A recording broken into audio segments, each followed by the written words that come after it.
Hey everybody, welcome to Maple Masala.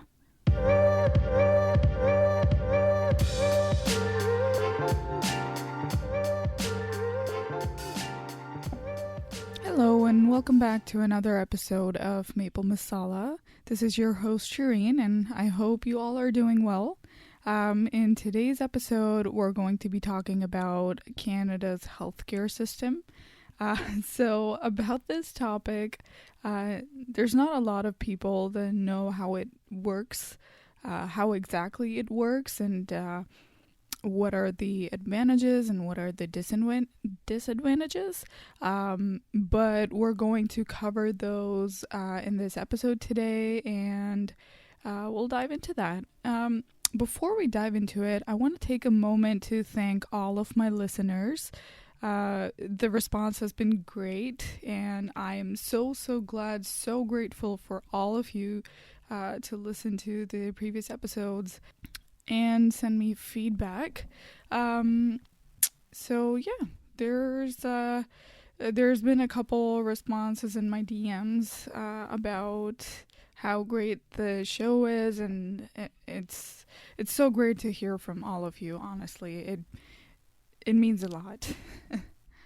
Okay, so I'm going to be sharing some of my personal experiences with the healthcare system here, and I hope that will help you navigate your own Canadian healthcare landscape journey.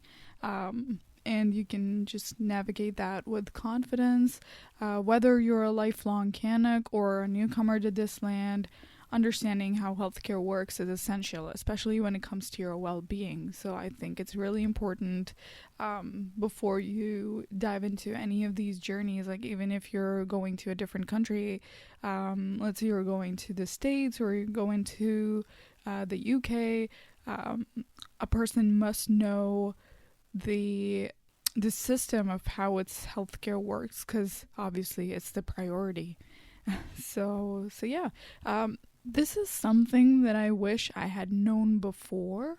Not that it would have changed my decision to come here, but I would have been just more sort of prepared.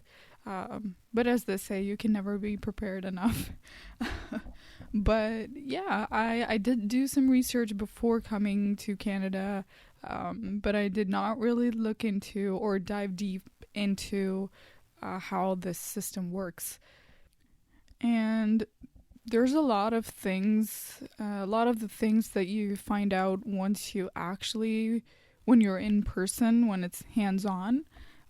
So that was kind of what I went through, and I'm going to be sharing 3 incidents from my personal experience, which will, I hope, help you. And if you think that somebody else could benefit from this, then please feel free to share this with them. Okay, so sit back, relax. Sip your favorite Tim Hortons or Starbucks or whatever coffee you like if you're not in Canada. Yeah, we'll uncover this journey here. Okay, so my first experiences when I had to go to the doctor because I had a UTI. I still don't know why or how I had it, but it was really painful, and I wasn't educated about that. In India, there's not a lot of awareness of all of this, even though it's frequent. It's really common in women. It's nothing to be ashamed of. It's nothing to be scared of, because it usually goes away after a couple days. But the time that it stays there, it is really painful and uncomfortable. So yeah, I wasn't really educated about this. I didn't have any awareness, but just on a random day, I had this really kind of a sharp pain down there. I thought maybe it's like just any other pain and it will eventually go away. But it's midnight and it still didn't go away. So what I did was I told my friends about it. And I'm not the kind of person who would keep stuff like locked inside. I'm the kind of a person who would just share it immediately, especially with my close ones. So yeah, just so that I can seek help. So yeah, that's what I did. I told my friends, my roommates who were living with me at that time, and they were kind enough to take me to the pharmacy in the middle of the night. Um, so so not all of the pharmacies are open here 24/7. There's only a few, or I think in Windsor it's just one, but there's another one that's open till midnight. So yeah, not a lot of options for pharmacies. Um, as compared to in India, you could pretty much like get anything at any time. Um, so yeah, they took me there. I speak to the pharmacist. I tell him what my problem is, and he signals me, or he tells me where to go look for this medication on this aisle, and I pick it up. Apparently, cranberry concentrate works really well for a UTI. So I took that, and he told me to have some cranberry juice, and so I had that. But the next day, the pain still didn't go away. Like, it was still there. Um, so I had to, obviously, I had to go to a hospital. No, I didn't go to the emergency because I don't want to, because I was scared, and I didn't know how it worked. But I went to the hospital the next day with my friends, and okay, so first of all, when I go to the receptionist, she asks me for a OHIP card, and I'm like, I don't have one. What is an OHIP card? And I wasn't aware at that time, so we'll get into that after the story. But yeah, I didn't have the OHIP card. So I had to pay whatever the amount was up front. It was about $90, and at that time it was a lot for me to shell out $90 right on the spot. Like, I did not expect that. So I mean, I was expecting some fee, but I didn't expect it to be $90 for just a visit. So yeah, I pay the money, and then I wait for the doctor. It takes a couple minutes, about 30 to 40 minutes actually. Wait there, sitting in discomfort, and then the doctor comes in, and he asks me to come to his office, and then examines me and everything. And then he writes these little tests that I have to do. So one of them is a urine test, and the other is, I don't know, I can't remember. But yeah, I have to do those tests. And so I'm like, okay, sure, whatever needs to be done should be done. And so I go to get the urine and everything, the sample.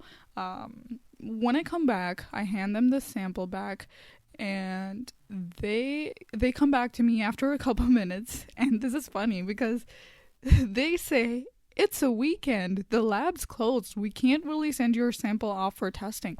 And I'm like, you're kidding, because A, I'm already in pain, and B, you're telling me this is not possible? Like, what are we supposed to do here?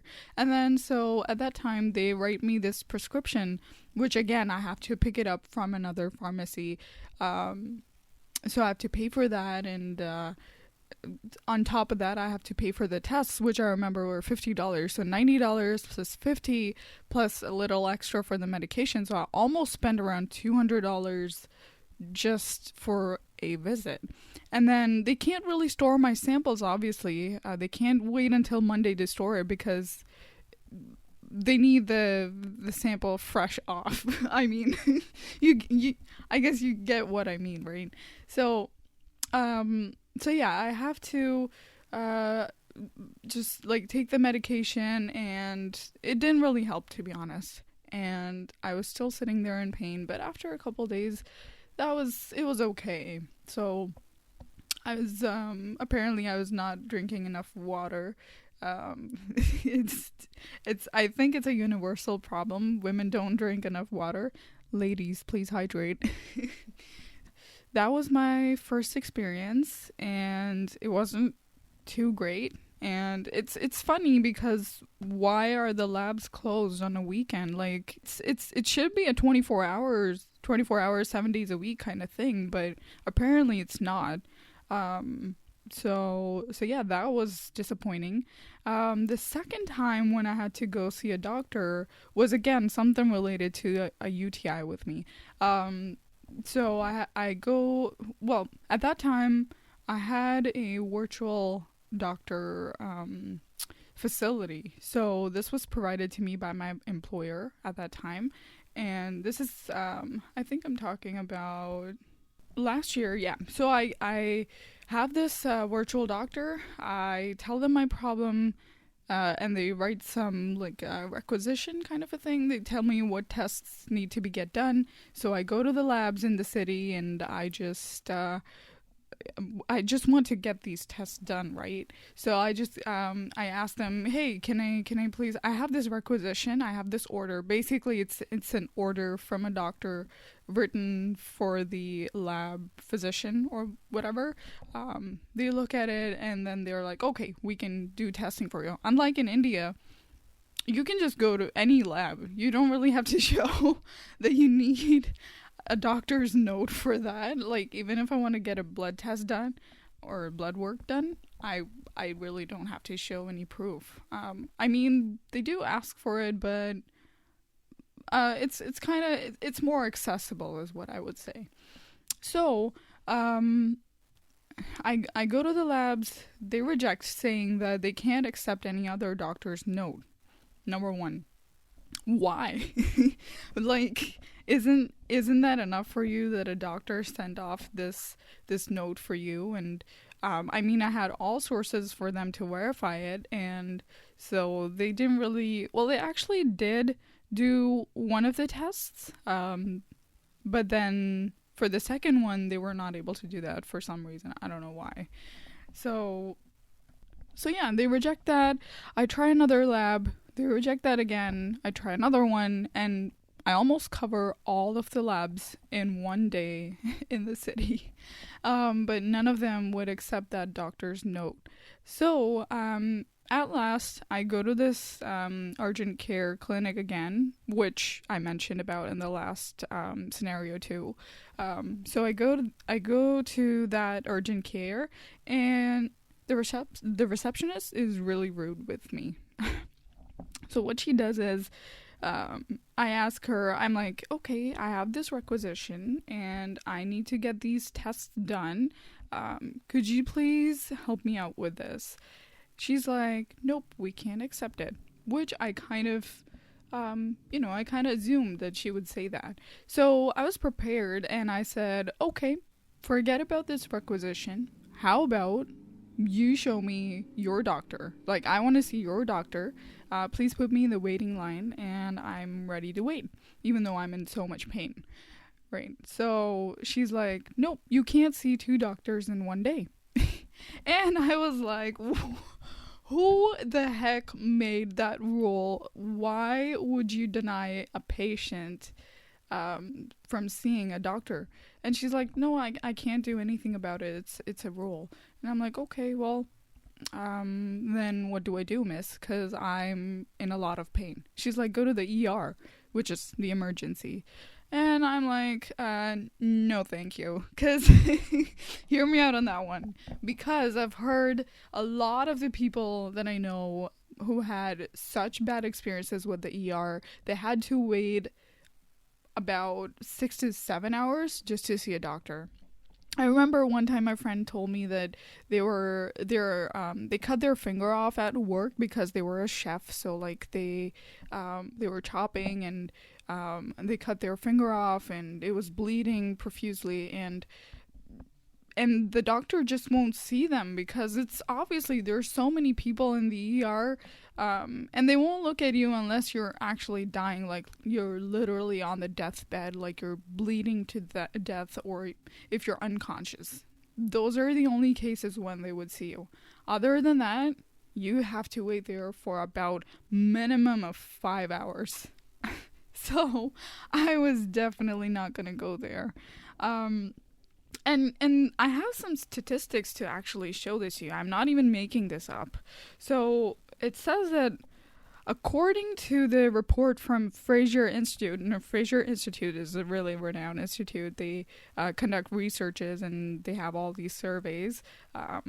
the average wait time in 2022 from the point of referral to the receipt of treatment was more than 27 weeks, or which is about 6 months.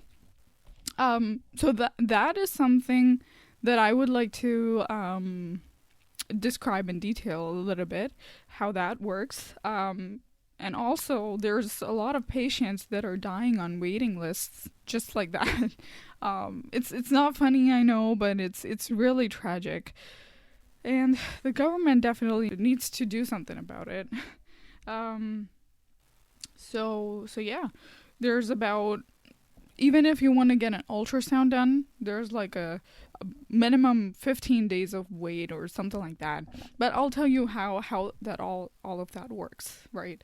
But I'll share my third experience first. So my second experience, that is where I drew the line. I had to come back. And I just tore the requisition. I had the printout for the requisition. I just tore that up right on the spot, and I just went back home in pain, and I just sat there, and I just waited for the thing to go away, for the pain to go away, and eventually it did after a couple days. But it did cost me a lot. It cost me my mental peace. It cost me my work and the money that I lost from work. And also, I couldn't really just, eat or sleep really because of the pain. So, yeah, a lot of discomfort. Okay, I know there's cases that are more severe than mine, but I mean, healthcare, we're paying for it indirectly. I'll tell you how we're paying for it. But yeah, if you're paying for it, you better get the treatment. Okay, so the third scenario is when now this was not this wasn't really an emergency, but it was more sort of a concern. And this happened in April this year. I was developing these little dry patches on my arms and on my underarms. It was really concerning. It didn't really hurt, but it was just looking really ugly, and just to see something develop out of nowhere, it is concerning, obviously. So yeah, I did what any other person would do. First, I waited for the thing to either get better or to get worse, just to make sure that, okay, I'm really in trouble now, I should go. So, but nothing happened really, because I hadn't changed anything in my diet, or I didn't change any of my clothing or anything like that. I still suspect it was the weather though. But yeah, still not sure what exactly made that flare up. Okay, I hope it doesn't happen again. But yeah, the weather's really harsh here, so anything could happen. You should be prepared for that, I'll be honest. But yeah, I was developing these patches, and I thought, okay, it's been a month, let's go see a doctor. So I go to this walk-in clinic, and how it works here is you either have to have a family doctor, or you have to go to a walk-in clinic if you don't have a family doctor. A family doctor is basically somebody who stores all of your record of the illnesses and ailments that you had. They store it with them, and then you only have to go see them. Like, even if you change your city, I believe you have to change your doctor. But yeah, that doctor basically has all of your information, and he can prescribe you to different departments of doctors. Like, so I'll tell you about that in a little bit. So I didn't have a family doctor. You basically have to get registered under this doctor, and not a lot of doctors are really accepting new patients very soon. So. And even if you look at the clinics here, some of them would have it written outside, like, we're not accepting new patients. Or if they are, then they would say accepting new patients now. But I haven't seen that in a really long time. So it's been 4 years. I don't have a family doctor, and I just but I had the OHIP card, so I'll dig into that again. So yeah, I go to this walk-in clinic. I show them my OHIP card, and so OHIP card is basically a health card. It's given by the government of your province. It's different for every province in Canada. So you get this card. You just have to show it to them, and your visits and your lab testing. It's all covered in that card. So you don't really have to pay for a visit like I did in the first scenario. If I had the OHIP card at that time, I wouldn't had paid the $90 plus the $50 for the testing. But you would still have to pay for your prescriptions though. Now, if you're lucky enough, your employer would cover some portion of that prescription. So like some would cover 50%, some would do 60. The percentage is set by the company, so you just have to look into that. So yeah, in my case, I had the OHIP. So now that I have the OHIP card, I go to this clinic, and I'm like, okay, I'm developing these patches. I just want to see a doctor for that, and they're like, okay. So I would sit there waiting, and it is a heck lot of a wait. It's like about 40 to 45 minutes, and there's not even anybody else waiting along with me. It's not even busy. There's just another person before me. That's it. So that's okay. It wasn't an emergency, so I was okay waiting. But then, yeah, finally after the 45 minutes, when the nurse came out and he signaled me to come into the room, I was like, okay, let's go in there. And I sit there. I'm like, where's the doctor? Because it's a really tiny room, and the nurse just came in and shut the door. And I'm like, there's no doctor. I want to see the doctor. And but I don't say anything. I'm just sitting there. I'm just waiting. I thought maybe the doctor would come after a little bit, but yeah, there is no doctor. I find that out after a couple minutes. So yeah, the nurse starts asking me these questions, and when did this happen? When did you start seeing it first, and whatnot? And I answer all of those, and then he's like, "Okay, I'm connecting you to the doctor," and I'm like, "Wait a minute, what do you mean connecting?" Because I thought the doctor was gonna be there in person, but he's not. So I'm like, okay, well, whatever. He's like, yeah, we have the doctor on this laptop screen here. It's a virtual doctor. And I'm like, okay, there we go. And so the doctor comes on the screen on the video call, and he's like, okay. And he only asks me 2 questions. He's like, does it hurt? And does it itch? And I'm like, nope. No to both of those.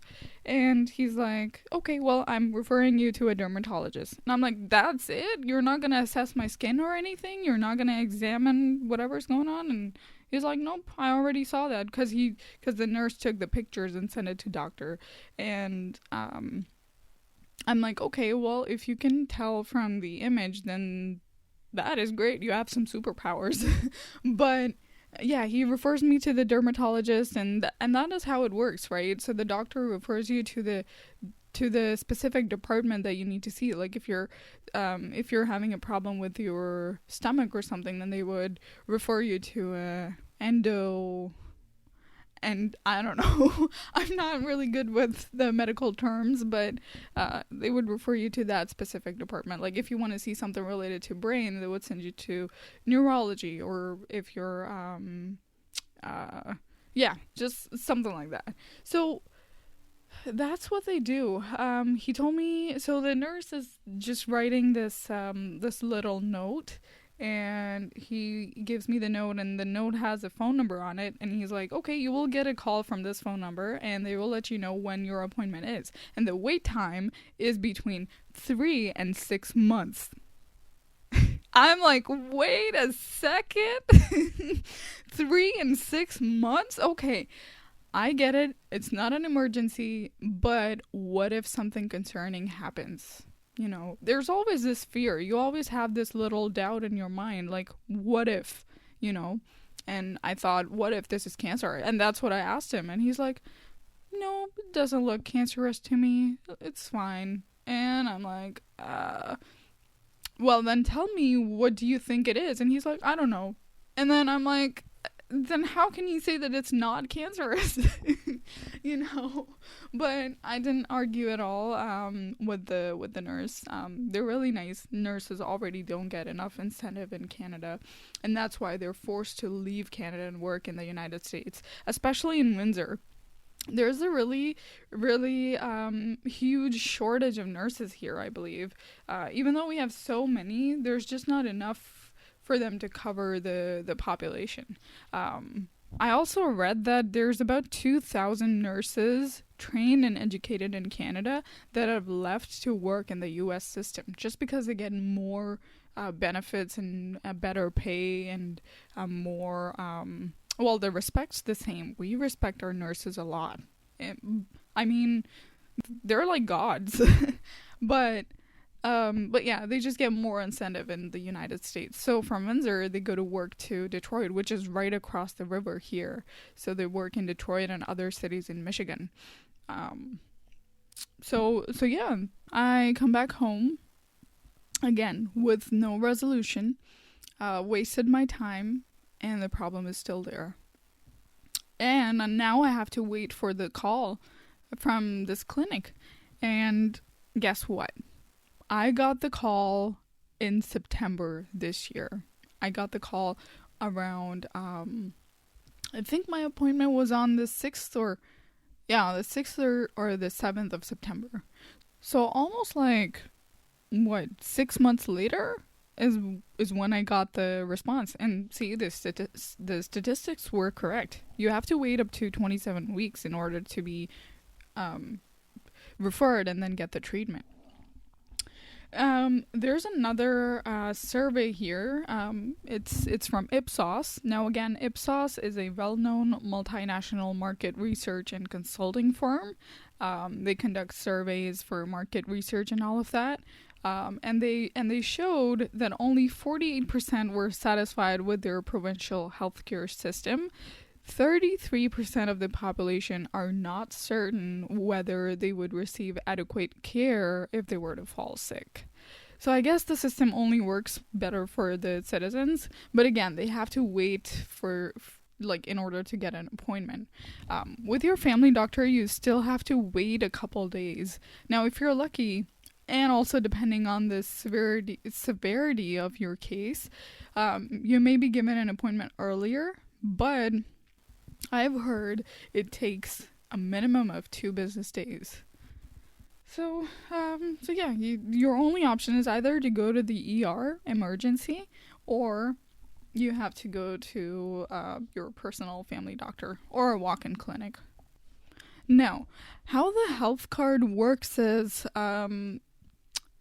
the reason why it's free is because you pay from your taxes, and health card can only be given to those who are either the citizens of this country, or if they have a PR, or if they are full-time employed. So back then, in the first scenario, I was still a student, so I was covered under my college's insurance, but I wasn't eligible to have the OHIP card, and that's why I didn't have it at that time. But I had the college's insurance, so what you do is you pay up front and then it's reimbursed to you later on. But again, it doesn't cover the prescriptions or the medicines that you purchase. Also, for over-the-counter medicines, you don't have to have a prescription. So like over-the-counter is like Advil and Tylenol, all of that stuff that's or like something related to your stomach problems, like gas problems, acidity or something like that. Those are not really, those don't really require prescriptions. But yeah, the other ones do. So yeah, that's how it works. And it's not like Canada government is not spending enough money into the healthcare system. In fact, the Fraser Institute research from 2018 shows that Canada is the 8th highest spender per person basis in the world. So like, it's not like the government is not spending enough money. It is. It's just not going to the right places, I believe. Not sure where exactly it's going, but it's definitely not reaching where it should be reaching. And when it comes to global assessment, Canada ranks at the bottom on almost every single metric among its international peers. So that is a shame.